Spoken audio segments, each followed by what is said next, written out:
here. Alexander's empire moved from his death through his generals. The 4 generals are finally reduced to 2.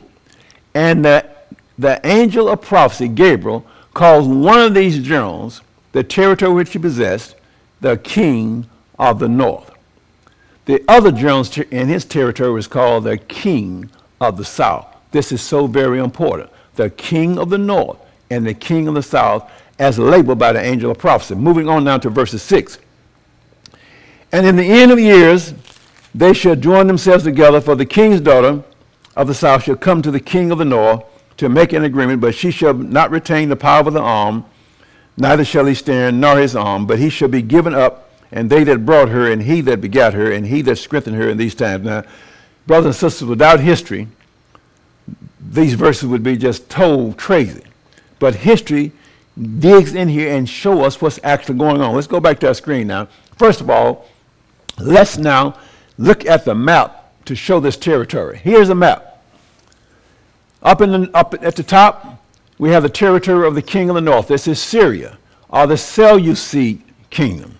This is the king of the north. This is what Gabriel labeled as the king of the north. Down at the bottom, we have the king of the south, which is where Egypt was. This is the Ptolemies. You got Seleucus up at the top, king of the north. Down at the bottom, we have the Ptolemaic kingdom, or Egypt, which is called the king of the south. Very important, brothers and sisters.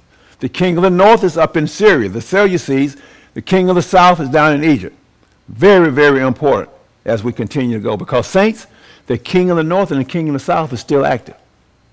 Now, in between these two kingdoms was the city, or the land of Jerusalem, known as Palestine, and the Bible calls this land the glorious land.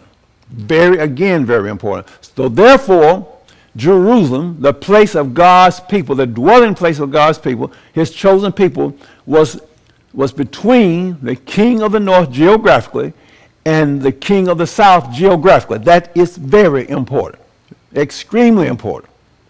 Now, we know historically, prophetically, that Jerusalem, which was called the glorious land, was God's chosen people, but they forfeited that distinct name and position in 34 AD when they rejected Christ and all he came to do for them. So their probation closed in 34 AD. So let's put that on the screen. In 34 AD, Jerusalem then would cease to be the glorious land, because the Jews ceased to be God's chosen people in 34 AD, and they could no longer be designated as the glorious